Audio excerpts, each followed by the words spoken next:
Pastor Jairo, muito obrigado. Que Deus o abençoe Obrigado, grandemente. viu? Muito obrigado. Tremenda alegria estar por aqui. Eu disse isso um pouco antes na EBD. Um privilégio conhecer uma igreja que eu já conhecia de ouvir falar, mas agora de contigo andar. A fama da Igreja Batista da Ramada, ela é grande lá em São Paulo. E vocês não sabem disso, mas isso é verdade. Então, quando conheci o pastor Tiago, foi uma grande alegria. Estava ele, o pastor Pedro Barbosa, estavam juntos. E isso foi um privilégio enorme ouvi-lo.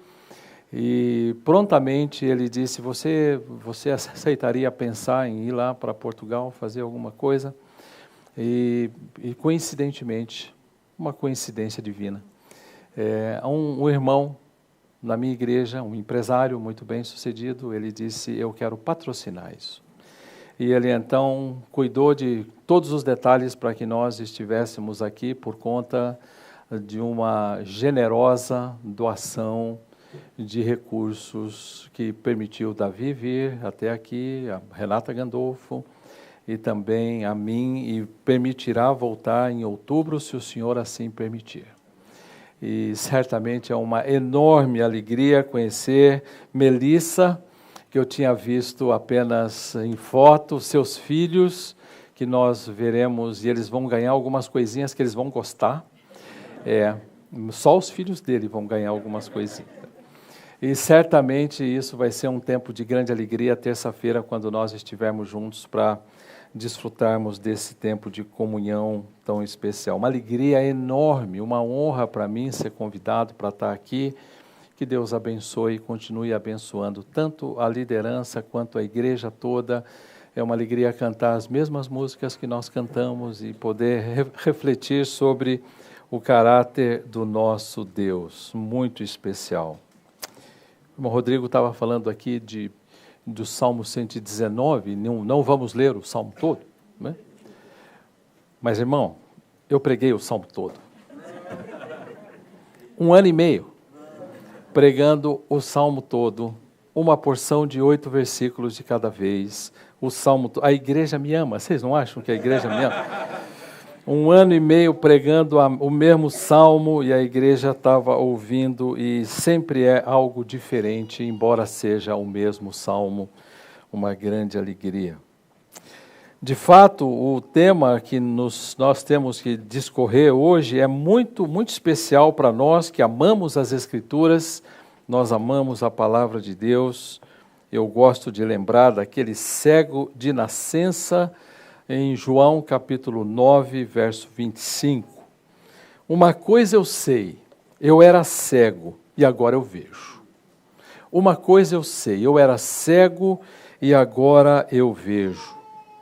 Eu penso que muitos de nós que fomos alcançados, os que foram alcançados aqui pela palavra de Deus, podem dizer a mesma coisa. Eu era cego, agora eu vejo. A luz de Cristo resplandece em nosso coração e certamente isso é transformador. Transformação do coração é ministério de Deus por meio do seu Espírito através da palavra, uma vez que em Cristo nos libertou do domínio do pecado e da condenação do pecado. Em um tempo tão confuso como o nosso, não é raro alguém associar transformação do coração a um método. E muitas vezes lá em São Paulo, alguns me procuram para que eu ensine um método. Como é que eu faço? Não há um método, existe uma pessoa que transforma. Mas nós amamos métodos. Nós amamos métodos de controle financeiro, amamos métodos de ensino, amamos métodos. E gostamos muito de fazer, porque faz muito sentido para nós seguir um método em que eu comparo isso com aquilo e avalio o quanto eu evoluí ou não. Jerry Bridges, num dos livros que nós temos publicado, Confiando em Deus, mesmo quando a vida nos golpeia, aflige e fere. Em inglês é um título bem curtinho, mas em português eu precisava explicar um pouco do livro na capa.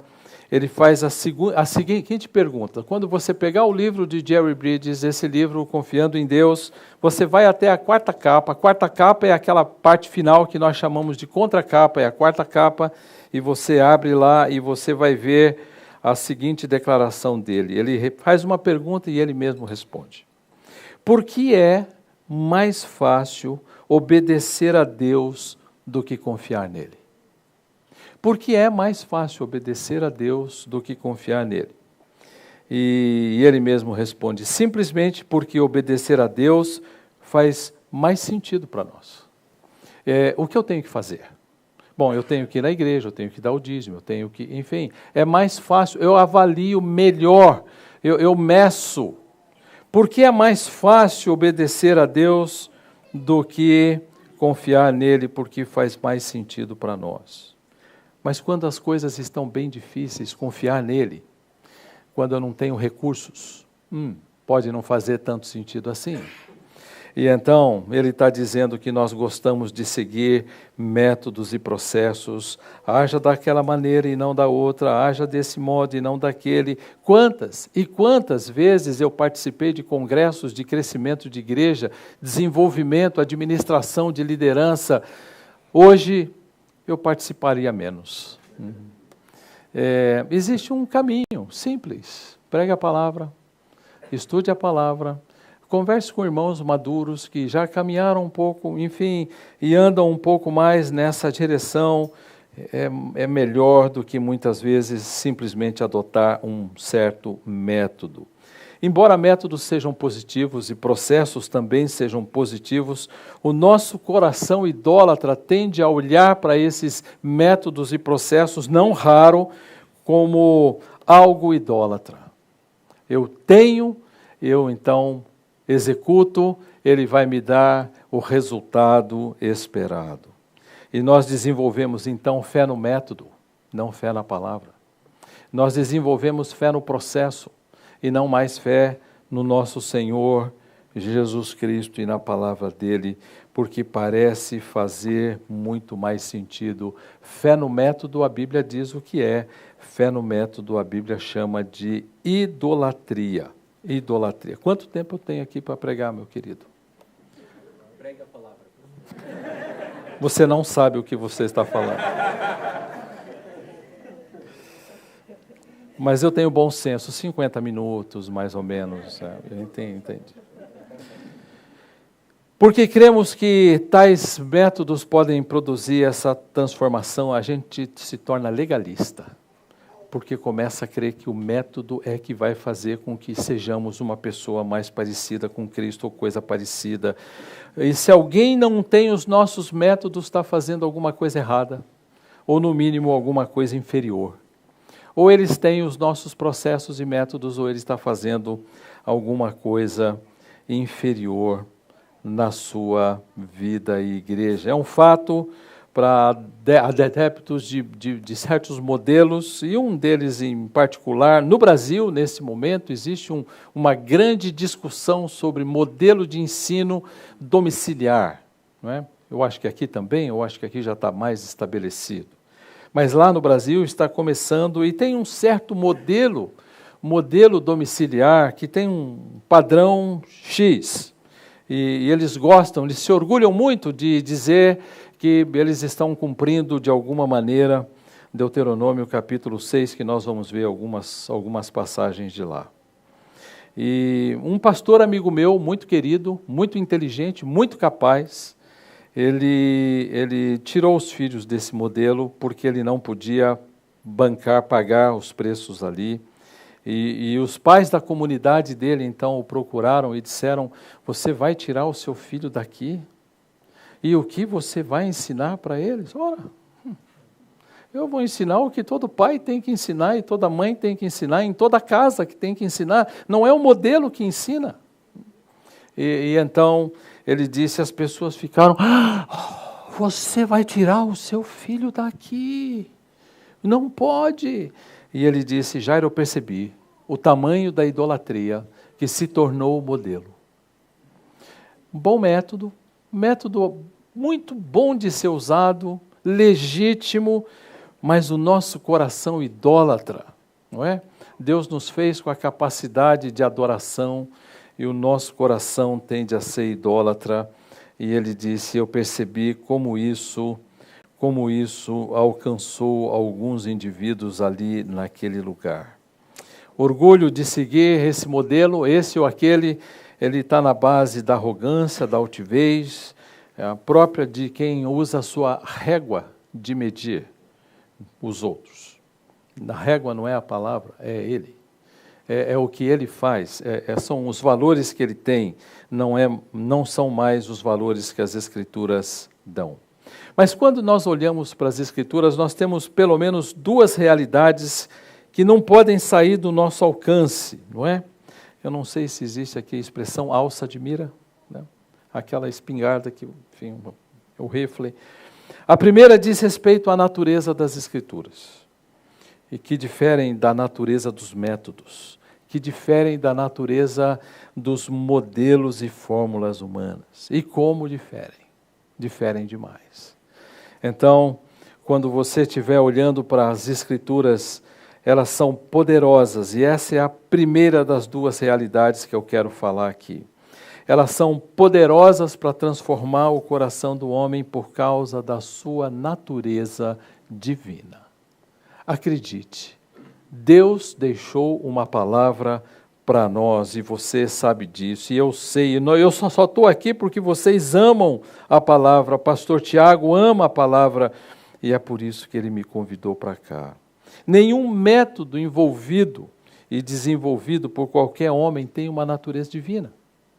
Pode ser um bom método, pode ser um bom modelo, pode ser algo útil, pode ser algo eficaz para a vida e para a dinâmica da casa, mas certamente não tem a natureza divina. As Escrituras têm. E então, quando eu estou diante de alguém, conversando com alguém, eu tenho duas certezas. Nesse lugar está o Senhor, nesse lugar eu confio nessa palavra. Ponto. E o que ela escreveu, eu simplesmente aceito, eu não questiono, ela é a sabedoria de Deus. Mas eu quero que você abra comigo, eu quero ler vários textos com você, mas eu quero ler um texto, certamente que você já sabe, decora aqui, que está no livro de Timóteo, segunda carta de Paulo a Timóteo, capítulo 3, versos de 14 em diante. Na verdade, vamos ler aqui até o 17. Tu, porém, permanece naquilo que aprendeste, falando para Timóteo, pastoreando em Éfeso, um momento difícil na vida desse moço, que não era jovenzinho, tinha uns 40 e poucos anos já, sabendo de quem aprendeste, e que desde a infância sabes as sagradas letras. Impressionante isso daqui, o papel dos pais no ensino da palavra de Deus aos filhos. Desde pequeno, pais ensinam, não é o método, é a família que faz isso, ensinam esse indivíduo, que podem tornar-te sábio para a salvação pela fé em Cristo. Toda a Escritura é inspirada por Deus e útil para o ensino, para a repreensão, para a correção, para a educação na justiça, a fim de que o homem de Deus seja perfeito e perfeitamente habilitado para toda boa obra. Quando Paulo discorre sobre as Escrituras, ele deixa muito claro o que a palavra de Deus é. Disso também falamos não em palavras ensinadas pela sabedoria humana, mas ensinadas pelo Espírito, conferindo coisas espirituais com espirituais. Num contexto de sabedoria, ele está dizendo a palavra de Deus é a sabedoria de Deus. E ele está escrevendo isso nesse contexto, nem olhos viram, nem ouvidos ouviram, nem jamais penetrou no coração humano que Deus tem preparado para aqueles que o temem. Mas ele não está falando do céu, ele está falando da sabedoria. A palavra de Deus é a sabedoria de Deus, o contexto é da sabedoria de Deus manifesta em Cristo. A palavra de Deus é a sabedoria de Deus manifesta em Cristo. Esse é todo o contexto de 1 aos Coríntios. Ele está dizendo, eu queria que vocês soubessem que vocês estão aí, que nós falamos essa palavra que não é ensinada por sabedoria humana, mas o Espírito a usa. e Ele transforma. Eu venho de um ambiente, eu não sei aqui no Brasil, aqui em Portugal, se espiritismo é conhecido, isso é bastante conhecido. O meu contexto é esse. Eu venho de uma família ímpia, de pais ímpios que já morreram, de irmãos que têm as suas crenças, um deles já faleceu também. Enfim, nós temos diferentes convicções. Mas a palavra me alcançou aos 17 anos. E houve uma mudança radical na minha vida de propósitos e coisas que eu jamais imaginei poderia acontecer. Quando a palavra entrou no coração, aquela mudança daquele ambiente de trevas para luz, foi uma coisa impressionante, rápida, e Deus foi operando o seu plano perfeito. Ela não era compreendida por mim, assim como em Lucas 24, 44 e 45, você tem dois homens caminhando numa caminhada chamada a caminho de Emaús, uma rua, uma estrada. E aqueles homens cegos, o Senhor do lado. Não dá para imaginar uma coisa dessa. Jesus andando, fazendo pergunta para eles. E aí, o que aconteceu? Ou o Senhor não sabe? O Senhor é o único que não sabe. Ele estava na cruz. O Senhor é o único que não sabe. Ele disse, talvez não, me conte. Não, o que aconteceu lá? Puxa, que difícil, hein? Eu fico imaginando a conversa. E, de repente, a luz bate e ele ora numa refeição. Não te ardia o coração enquanto falávamos no caminho com ele? É isso que a palavra de Deus faz. A palavra de Deus faz o nosso coração arder. Eu desejo a palavra de Deus, eu anseio pela palavra de Deus, eu quero o meu coração cheio da palavra de Deus, e desde então, desde esse momento, nunca mais esse livro deixou de fazer parte da minha vida, nunca mais. Mesmo que isso não fosse necessariamente o maior prazer da família. As Escrituras farão sentido apenas para aqueles a quem Deus capacitou para ensinar, para ouvir, para compreender as Escrituras. Elas são a sabedoria de Deus. E por ter sua expressão e por ter sua natureza melhor no próprio Deus, ela se expressa de uma maneira sábia em todas as suas afirmações. A palavra de Deus é verdade. Salmo 119, como foi lido aqui, Salmo 119, 160 diz, a verdade é a essência da tua palavra. Tudo que você ler aqui, em tudo que a palavra de Deus se manifestar, ela é absolutamente verdadeira. Tudo que Deus disse e deixou escrito por meio dos profetas de Cristo e dos apóstolos, ela é verdade, a despeito do que possam dizer e a despeito daquilo que vão fazer com você, talvez chacotas, brincadeiras ou zombarias, enfim. Homens foram movidos da parte de Deus, pelo Espírito, para escreverem o que Deus queria que ficasse registrado, e o que temos é tudo o que precisamos. João capítulo 20, verso 21, capítulo 21, 30 e 31 diz, muitas coisas poderiam ter sido escritas, o céu se fosse por papel e o mar por tinta, não daria para escrever tudo o que o Senhor é, Ele é infinito. Nós temos um livro finito, a linguagem é finita, o português é finito, tá certo? O nosso português como língua é finito, uma língua finita para escrever um Deus infinito?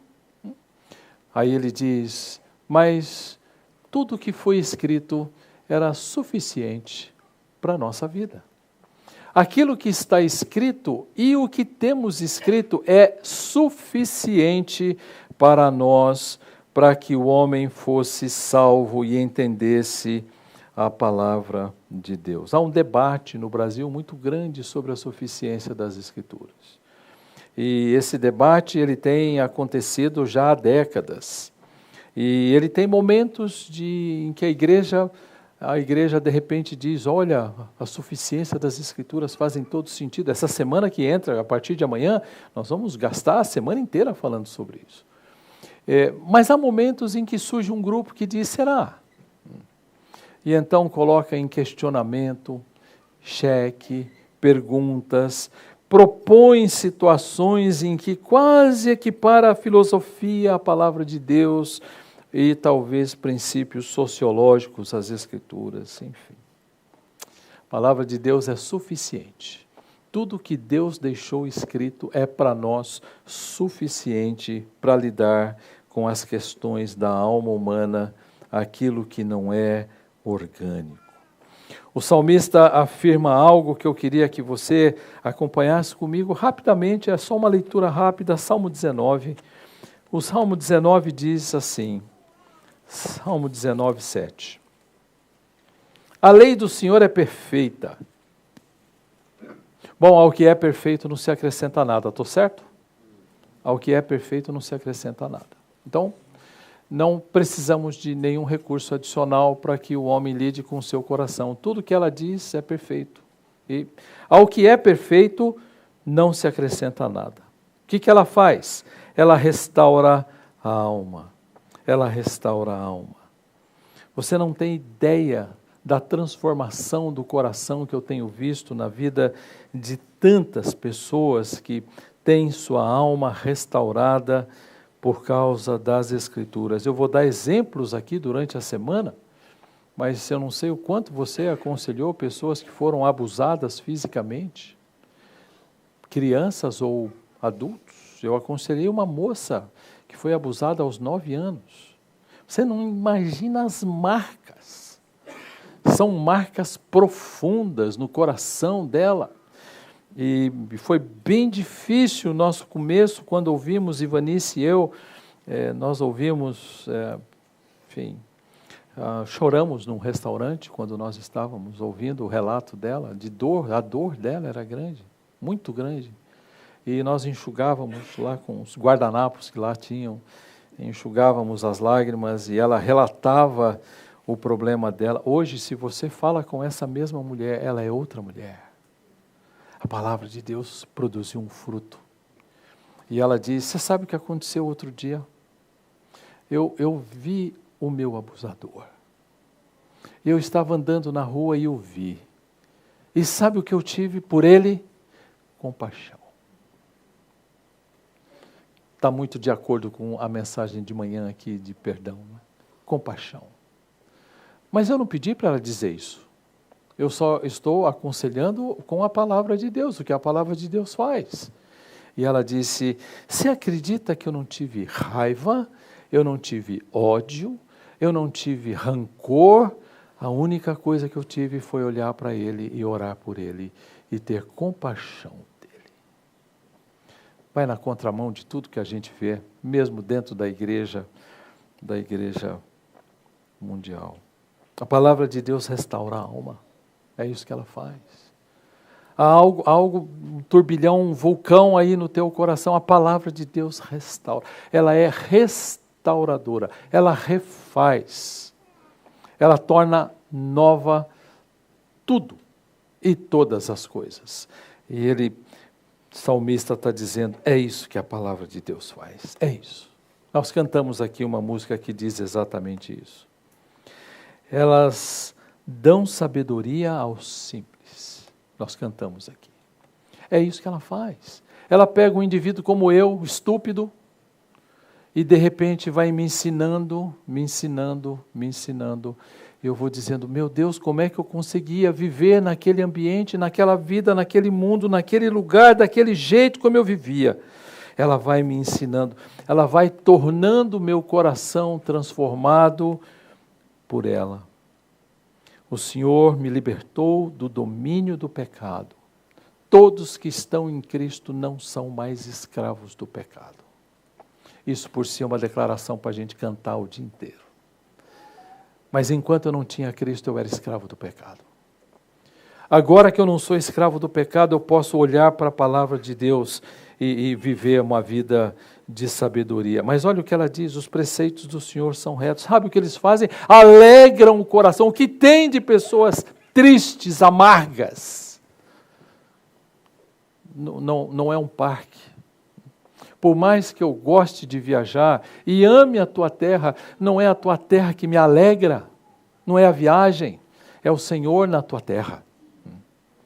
Eu olho para isso e digo, puxa, que bom estar aqui, uma experiência riquíssima, mas a alegria do meu coração, a alegria duradoura vem do Senhor. Os preceitos do Senhor alegram o coração. E certamente isso deveria fazer toda a diferença para uma pessoa triste. Talvez acabrunhada na vida, andando a sua vida sem muita esperança, com uma tristeza latente no coração. O mandamento do Senhor é puro, sabe o que Ele faz com meus olhos? Ele ilumina os olhos. A palavra de Deus transforma a nossa visão, transforma a maneira como eu compreendo o mundo, como eu lido com as questões que estão ao meu redor. Ela é palavra de Deus, infalível, eterna. Jesus disse em Lucas 4:21, tudo o que foi escrito ao meu respeito cumpriu-se. Cumpriu-se hoje o que estava escrito a meu respeito em Isaías. E ele leu o relato de Isaías e diz, cumpriu-se. A palavra de Deus, além de completa, perfeita, restauradora, iluminadora, doadora de alegria, ela é infalível. O que ela disse que vai ser e será, o que ela disse que vai fazer, fará. Você tem um texto em Josué onde ele diz, não houve uma única palavra de Deus que não fosse cumprida até o dia de hoje. Todas se cumpriram. Todas as promessas. Todas. Se você fizer um relato e fizer uma conta nas Escrituras e você relatar tudo o que está escrito nas Escrituras, tudo até hoje se cumpriu. Por que é que eu vou duvidar do que não se cumpriu ainda? Ainda nós temos um grande percurso a andar de confiança nas Escrituras. A palavra de Deus, ela é verdade e isso sustenta a nossa vida, ela é inspirada. Essa palavra que vocês já ouviram certamente o pastor falar aqui, ela é expirada, ela é soprada por Deus, ela é colocada para fora por Deus. Essa Escritura, ela é poderosa para transformar o coração do homem por causa da natureza divina que ela tem. Os relatos dos diálogos de Jesus são riquíssimos. Estudar os diálogos de Jesus são riquíssimos, como ele pegava o tolo na tolice dele, com a sabedoria dele, enfim.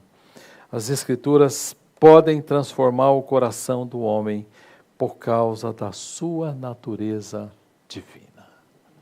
Eu deveria andar com esse livro. Eu gosto no Brasil de ouvir as páginas sendo mexidas como eu ouvi aqui, né?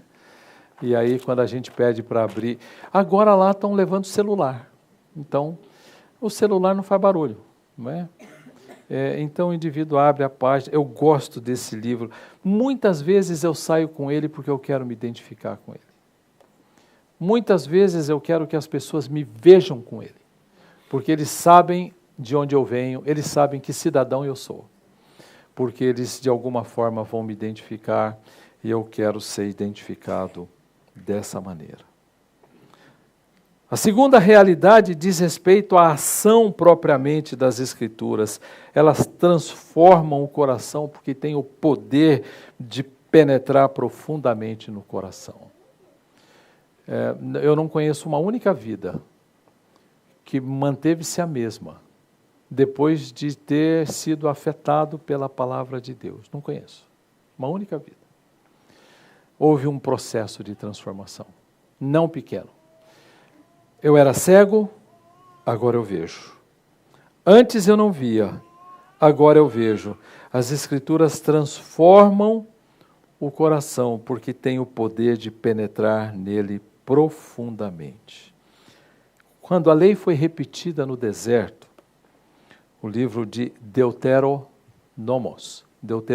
segunda lei, ele deixou claro o foco de ação das Escrituras em Deuteronômio capítulo 6.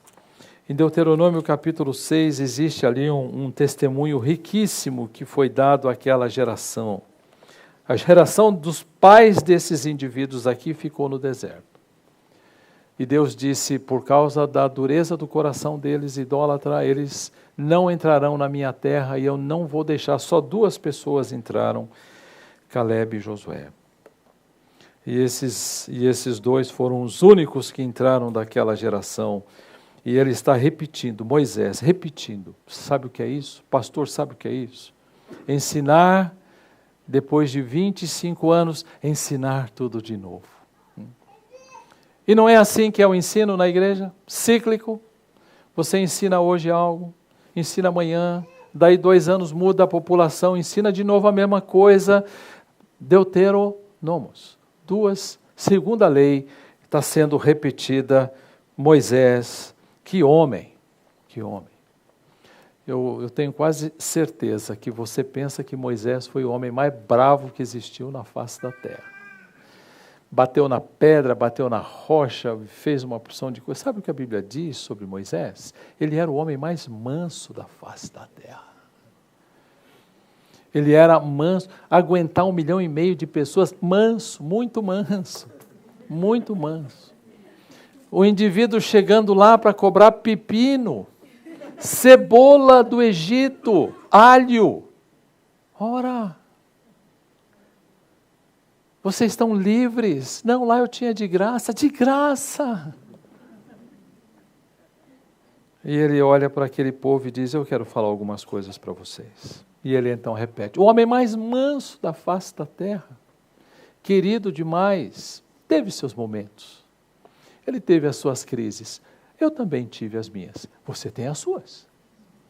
Nós temos os nossos momentos em que nós precisamos voltar para o nosso Senhor e nos arrepender deles. Quando a lei foi repetida, capítulo 6, versos de 1 a 9, eu quero ir caminhando com você. Os estatutos, os juízos e os mandamentos, eles foram deixados para que fossem observados. Estes são os mandamentos, os estatutos e os juízos que mandou o Senhor teu Deus, se te ensinassem para que se cumprisses na terra a que passas a possuir, para que temas ao Senhor teu Deus e guardes todos os teus estatutos e mandamentos que eu te ordeno, tu e teu filho e o filho de teu filho, todos os dias da tua vida, e que teus dias sejam prolongados. Ouve, pois, ó Israel, e atenta em os cumprires, para que bem te suceda e muito te multipliques na terra que mana leite e mel, como te disse o Senhor, Deus de teus pais. É interessante como ele fala da prolongar da vida, a palavra de Deus sendo ensinada aos filhos e aos filhos de seus filhos. Eu tenho 5 netos hoje, uma alegria enorme, saudade enorme, né? E então os meus netos sentam do meu lado. Sabe qual é o meu papel como avô? Não é estragar o meu neto. O pai arruma, o avô estraga. Não, esse não é um bom ditado. Um avô tem o dever de instruir os seus netos no caminho que ele deve andar. E vai poder oferecer para os seus netos um caminho. Ele está dizendo exatamente isso. Você, avô, pega a palavra que você aprendeu e ensinou para os filhos, ensina o teu filho e o filho do teu filho. Tem um papel positivo que um avô pode cumprir para com um neto. Muito positivo. Não ocupar o lugar do pai ou da mãe, mas ser um papel muito educativo na vida dessas pessoas. Sabe para que eu quero ensinar? Para que você os cumpra. A palavra de Deus, ela não é penosa, ela diz, ela não é cansativa, e então eu estou deixando a palavra de Deus para que você as cumpra. E em seguida ele vai fazer uma vigorosa afirmação. Ouve, Israel, o Senhor nosso Deus é o único Senhor, e tem várias questões de tradução aqui. É uma declaração fundamental do monoteísmo judaico. Ouça, ó Israel, o Senhor nosso Deus, o Senhor é único. Uma declaração vigorosa, há um único Deus. Ele está dizendo, o Senhor nosso Deus, o Senhor é único. Nosso Deus deixou a sua palavra poderosa para que fosse praticada e que houvesse transformação no coração do homem, para que o homem experimentasse a transformação do espírito dele aqui enquanto ele vive e aguarda a sua ida ao céu. Antigamente eu olhava para os modelos mais velhos, vários deles. Hoje, Hoje os meus modelos mais velhos morreram. Então eu olho para trás e digo, bom, está chegando minha vez, eu vou encontrá-los em breve. Mas os modelos são muito importantes aqui para que eu possa oferecer aquilo que o meu neto vai receber, e eu quero que o meu neto receba o melhor exemplo de vida e de ensino que um avô pode oferecer. Eu quero que ele seja alcançado pela palavra fiel, e quero que ele veja isso de uma maneira muito clara. Eu estou ensinando nesse momento na minha igreja, olhe para modelos de sabedoria, olhe para modelos de sabedoria. Quem são os sábios, as mulheres sábias da sua igreja? Mulheres, vão até elas,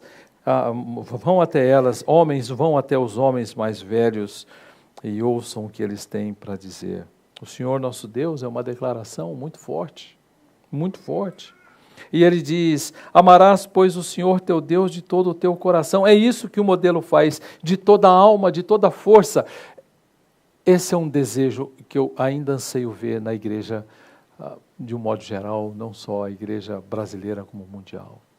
Um anseio pelas Escrituras, um anseio, um amor pela palavra de Deus. Amarás o Senhor teu Deus. Eu quero amar o Senhor tanto, de tal maneira, que isso não é uma coisa que me faz conter. Imagine você o Salmo 42, assim como, a corça é a palavra que está aqui também, assim como a corça anseia pelas águas, assim o meu coração anseia por ti. Intensidade, emoção, intenso, eu anseio por Deus. Eu anseio por Deus. Eu quero ter minha vida toda transformada pelo nosso Deus. Eu anseio por Ele. Eu acordo de noite, diz o salmista. E de noite, quando eu acordo, eu quero não ficar contando carneirinho, né?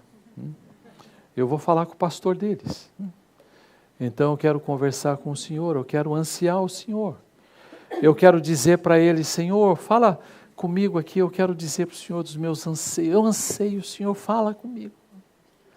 E nós temos aí, muitas vezes, uma igreja desejosa de um método, de um modelo. E nós estamos falando, anseio o Senhor. Busque o Senhor intensamente de todo o coração.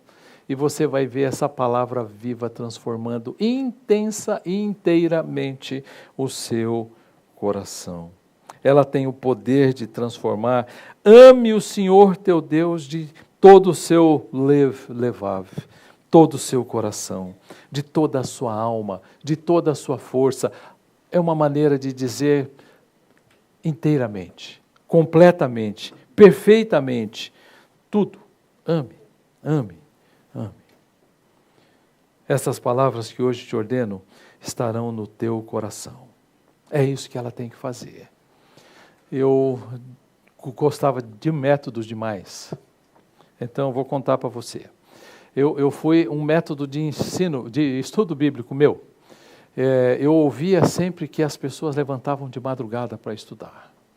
Então levantavam às 4 da manhã, iam sentar numa mesa e estudar. Em São Paulo a gente levantava às 6 da manhã, voltava para casa às 8 da noite, jantava, pouco, enfim, muito tempo fora de casa, em trabalho. É assim a vida ali. Eu vou dormir 00:30 para levantar às 4:30. Bom, eu fiz isso por um ano. E eu levantava às 5 da manhã e eu disse, eu vou escrever o meu diário, que foi uma coisa boa que eu aprendi. Eu vou escrever o meu diário. E começava a escrever. Tinha uma lista de oração e eu gastava tempo orando. Quando meus filhos acordavam para levar para a escola, eu já estava quase 2 horas acordado. Depois de 1 ano e meio, tive dores de cabeça terríveis, porque eu dormia pouco. E então eu comecei a pensar, o que eu estou fazendo? Eu estou tendo mais fé no método do que na palavra de Deus. E então eu disse, espera aí, eu não posso fazer isso. O modelo é bom e foi bom para os nossos desbravadores do passado, quando nem energia elétrica tinha. E eles iam dormir às 7, acordavam às 4 da manhã, já tinham dormido 8h30, 9. Mas eu dormi 00:30 todo dia para acordar às 4. Não faz o menor sentido. Mas é o que eu estava ouvindo. E eu acreditei. E então eu falei, opa, hoje, como eu já disse, hoje isso não faria mais sentido para mim. Hoje eu quero amar o Senhor. Eu quero buscar o Senhor. Quero buscar a palavra do Senhor. Onde? Em todo momento, em toda hora. Há momentos mais formais e há momentos que são menos formais para isso acontecer. Essa é uma declaração importante. Ela tem o poder de transformar a nossa vida. Amarás o Senhor teu Deus. E então, por causa desse amor, estas palavras que hoje te ordeno estarão no teu coração. Agora sim. Eu amo o Senhor de tal modo que eu não consigo ficar longe delas. Eu quero tê-las. Eu quero viver com elas, eu quero andar com elas, eu quero falar delas, eu quero pensar sobre elas, eu quero aplicá-las à minha própria vida.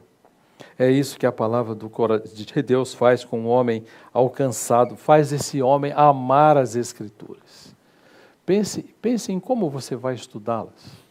Leia o livro de Salmos. Leia um salmo por dia.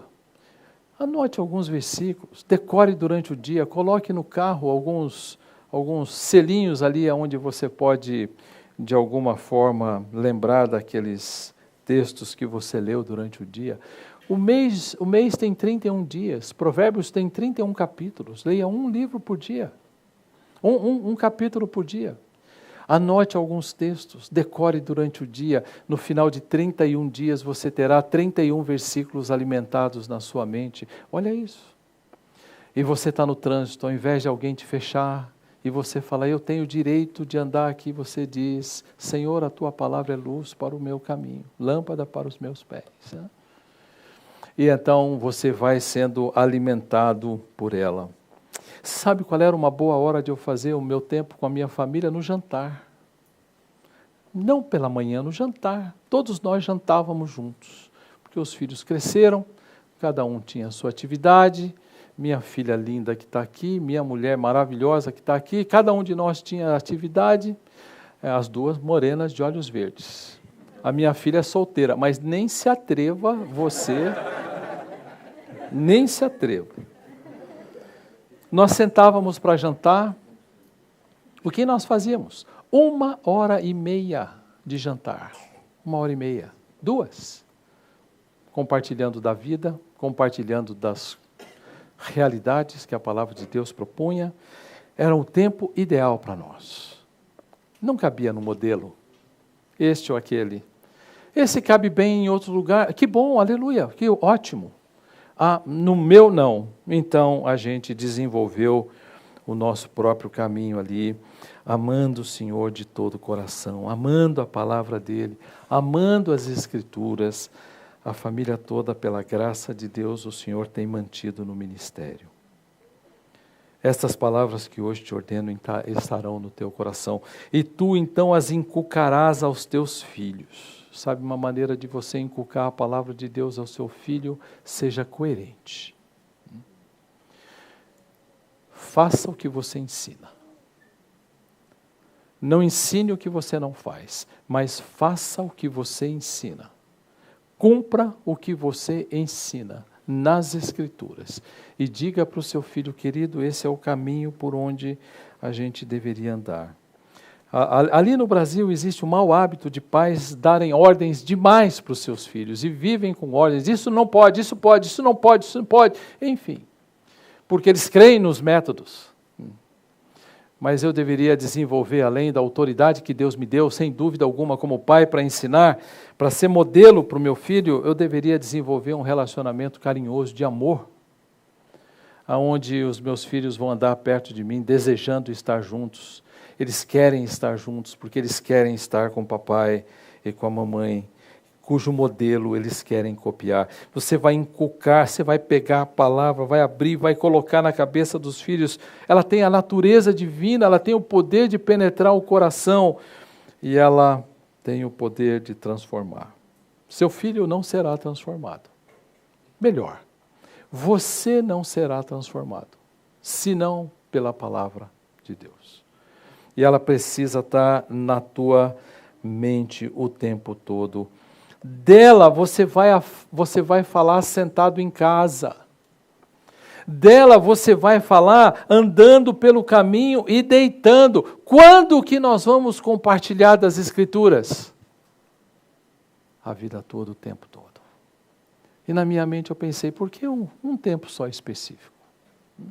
Há quem pense, lá no nosso pedaço, lá em São Paulo, de que depois de ter feito a devocional, agora o dia a gente pode fazer qualquer coisa. A palavra de Deus diz, sabe o que você faz? Sai com seu filho. Uma vez eu estava num supermercado com um deles, e eu sentei do lado deles assim, estava andando do lado deles melhor, e na fila do caixa, isso que é também aqui, uma pessoa passa à nossa frente, entra na nossa frente assim, como se nada tivesse acontecido. Meu filho olhou para mim e o olhar dele dizia, você não vai fazer nada? E eu apertei a mão dele um pouquinho e segurei a mão dele para depois dizer para ele, sabe, fizeram isso com Jesus também. Muitos passaram a fila de Jesus, várias vezes, de muitas maneiras, ofendendo a ele. Eu preciso amar essa pessoa. E depois, quando estava para entrar no caixa, ela disse, eu posso ocupar a sua frente? Já está. Claro, por favor. Mas a forma como eu faço isso diz muito para o meu filho. E então eu estou pegando a palavra de Deus, que tem uma natureza divina, estou aplicando a palavra de Deus à rotina da vida, porque a palavra de Deus ficou divorciada, ficou num lugar alto do céu, entre o céu e a terra, não desce mais.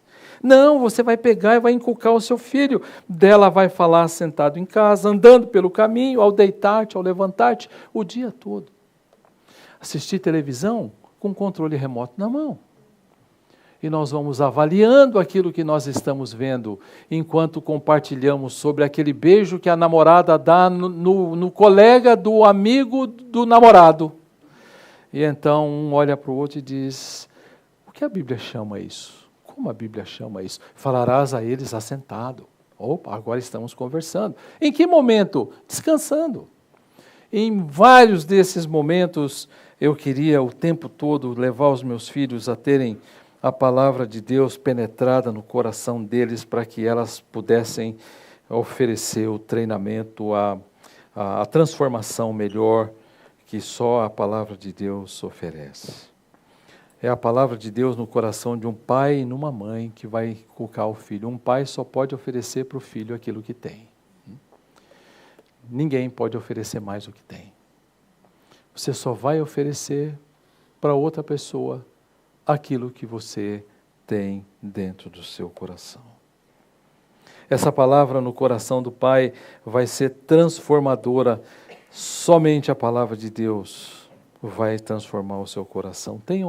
Tem aí sim um programa de leitura. Leia a Bíblia, estude a Bíblia, ame a Deus.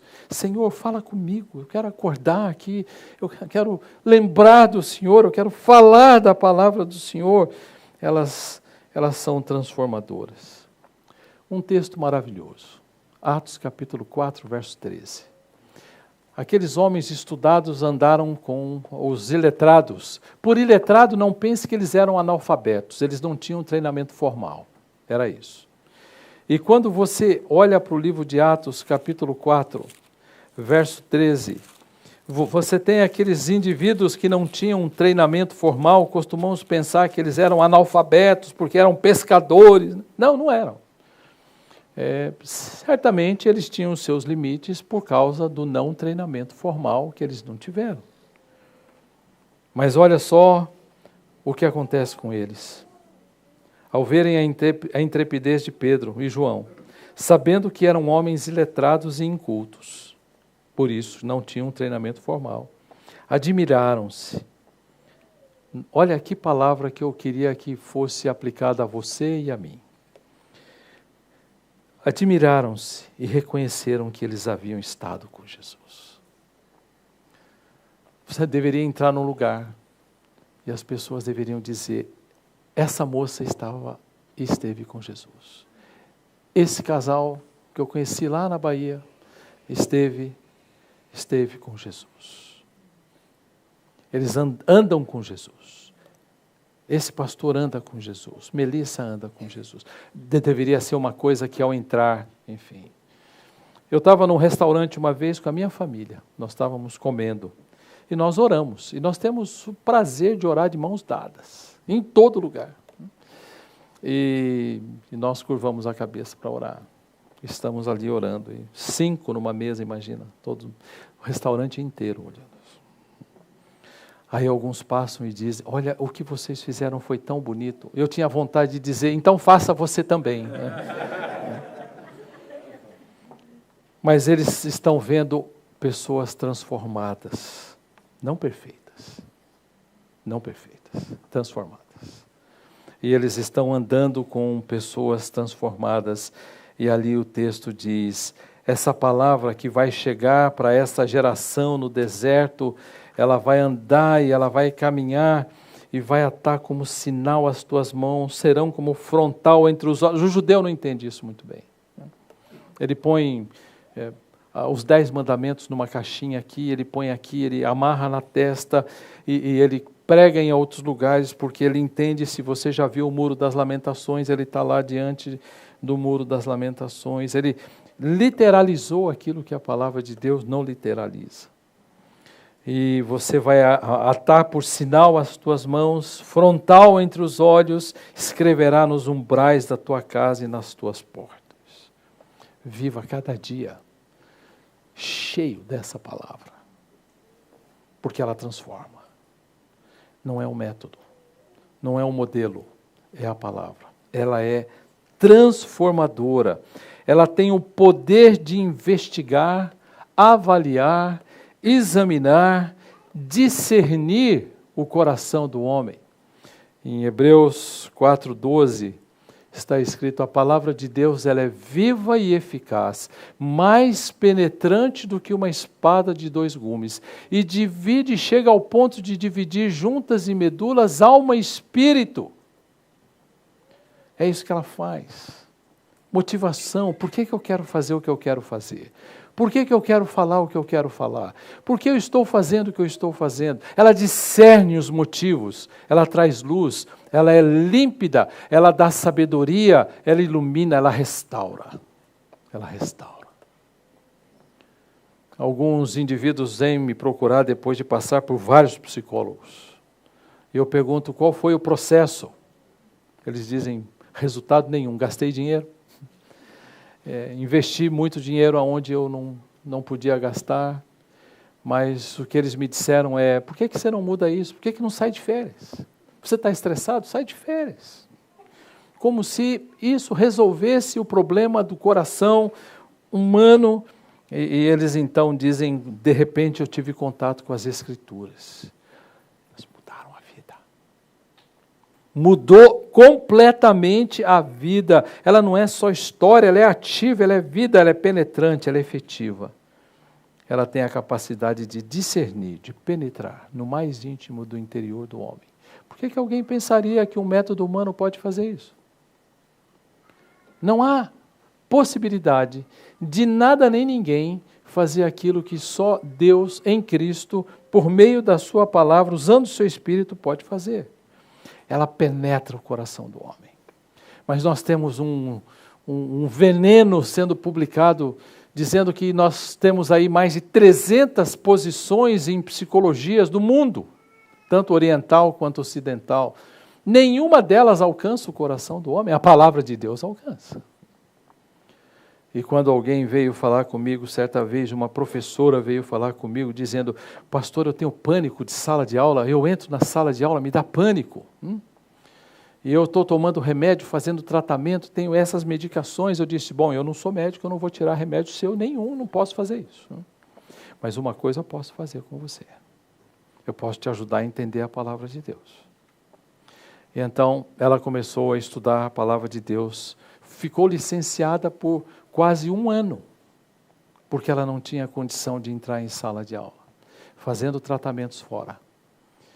Depois de um tempo de aconselhamento, ela disse, pastor, eu mudei. Ela veio para a igreja, arrumada, penteadinha, pronta para voltar para a sala de aula. E ela disse, amanhã eu me apresento na escola. Eu disse, tá bom. Você vai fazer isso? Ela falou, vou. Ótimo. E ela fez, até hoje está dando aula. E ela disse, eu tenho o meu coração transformado. Eu tinha medo, uma insegurança do desconhecido. Eu falei, mas essa não é a vida? Que segurança nós temos? Eu vi os motoristas portugueses andando a 120 na estrada.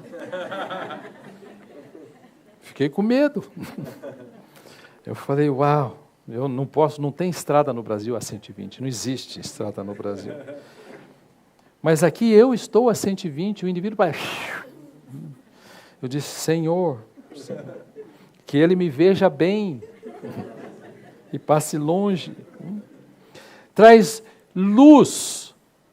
A palavra de Deus traz luz. Ilumina os olhos. É isso que ela faz.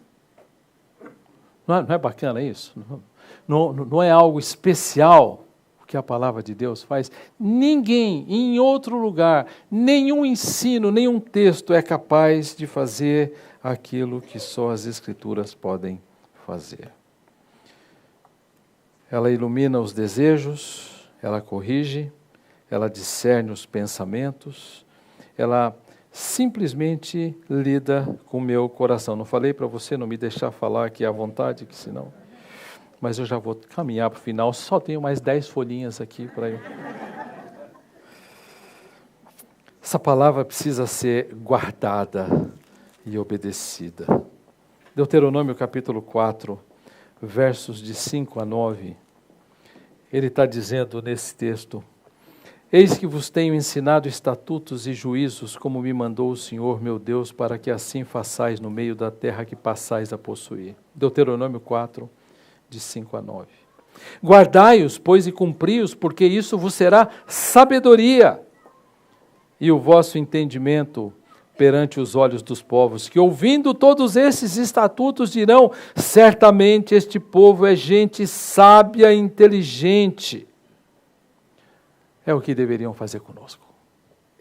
Nós deveríamos andar, e por onde nós formos, nós deveríamos agir de tal forma que as pessoas olhando para nós vão dizer, que povo é esse? Que povo é esse? Eles não vivem só de acordo com a cultura, eles vivem de acordo com outra cultura, a cultura do céu.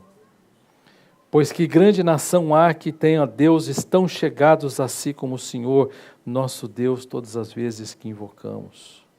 E que grande nação há que tem estatutos e juízos tão justos como toda a lei que hoje eu vos proponho. Tão somente guarda-te a ti mesmo e guarda bem a tua alma, e não te esqueça daquelas coisas que os teus olhos têm visto. O Senhor está dizendo, pega a palavra, aplica a palavra, obedece a palavra, ame ao Senhor, ame as Escrituras, e você vai viver uma vida transformada. Essa palavra deveria ser obedecida. Eu já vou terminar. Paulo nos informa lá em 2 Timóteo, o texto que nós lemos da sua utilidade. Ele diz que cada um de nós deveria usá-la para que nós aprendêssemos dela. Ela é apta para ensinar. O pastor Tiago faz isso todo final de semana aqui. Muitas vezes eu vejo as pregações que você prega. Tome bastante cuidado com o que você fala. E muitas vezes eu vejo algumas coisas e eu estou dizendo, aleluia, que igreja especial. Uau! Tem uma pregação onde existe um amor pelas Escrituras, não é? Ela ensina as doutrinas, as suas aplicações, é isso que ela faz. Ela repreende, ela refuta, ela reprova o erro, ela repreende, ela corrige, no sentido de oferecer um caminho novo, restaurador. Ela educa na justiça. Sabe como a palavra de Deus educa na justiça? Permite que a mesma coisa aconteça repetidas vezes na sua vida para que você aprenda a viver parecido com Cristo. É por isso que Deus permite certas desilusões e situações desagradáveis, porque Deus nos ama. Ela instrui, ela apresenta as consequências da escolha boa e da ruim. da coisa boa e da coisa ruim. É a palavra de Deus que capacita e equipa o homem para uma vida piedosa e frutífera. Ela é apta para tornar o homem perfeito, teleios, capaz, alguém preparado, pronto, e perfeitamente, a mesma palavra de uma outra maneira, é uma pessoa inteira, capacitada, preparada. Sabedoria humana não faz isso.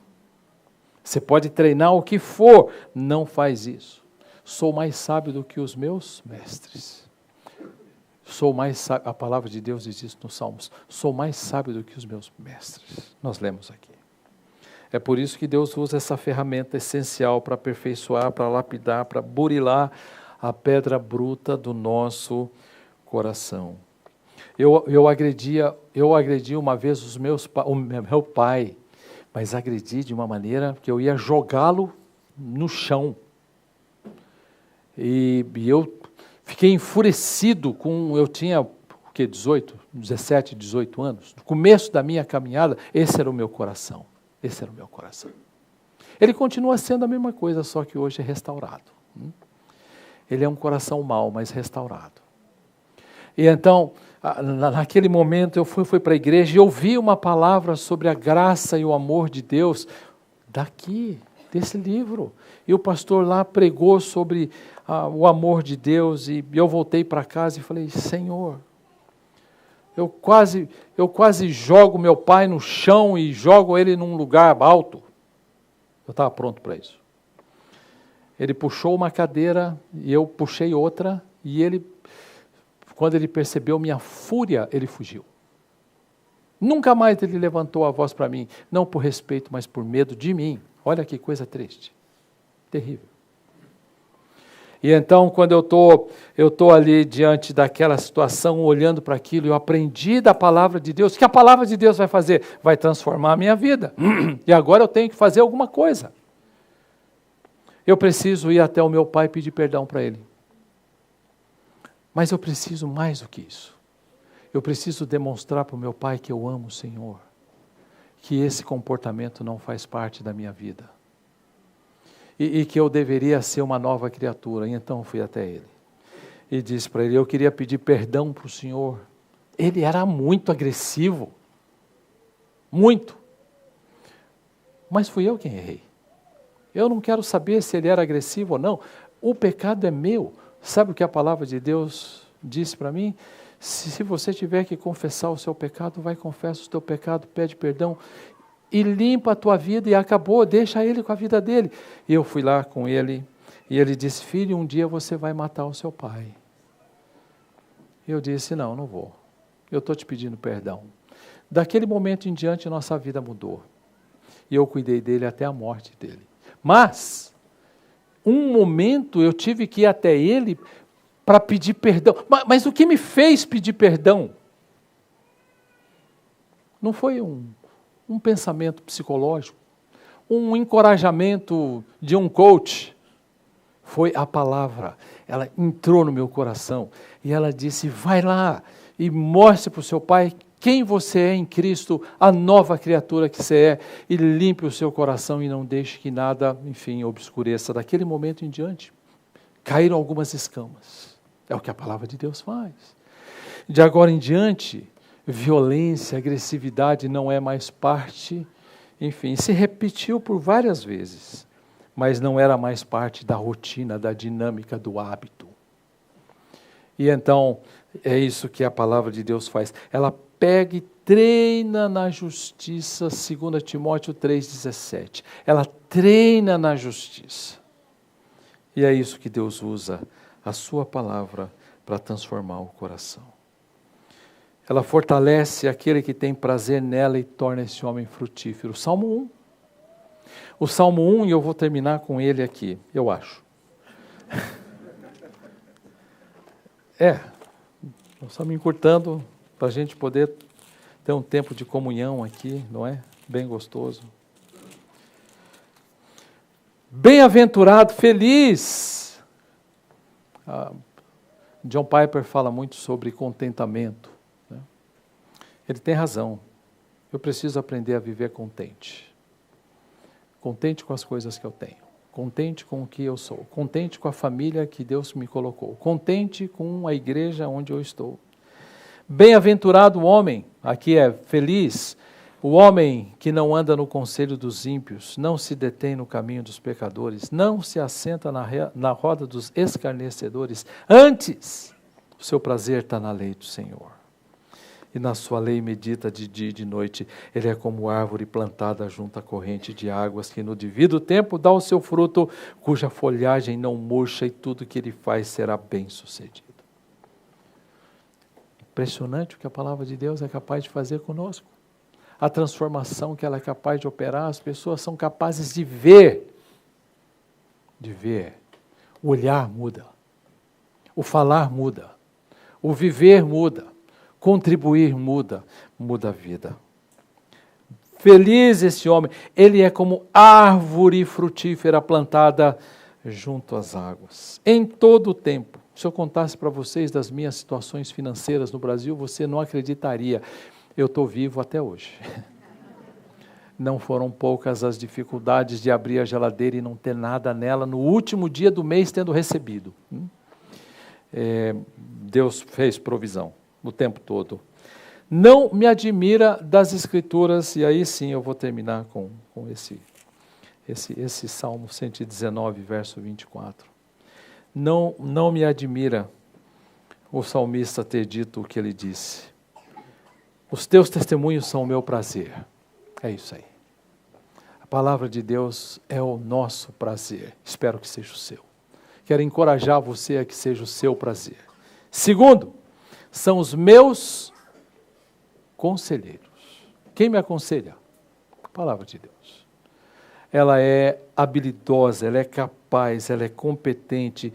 Os teus testemunhos são o meu prazer, são os meus conselheiros.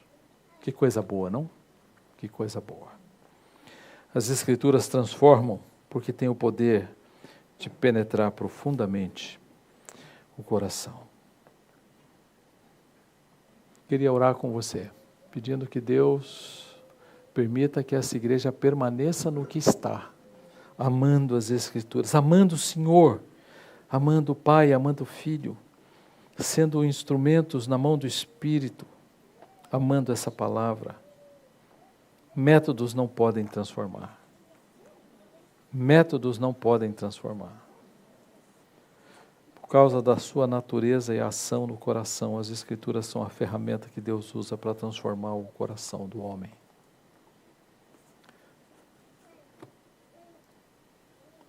Pai querido, nós somos tão gratos pelo privilégio de uma manhã tão especial, desafiadora.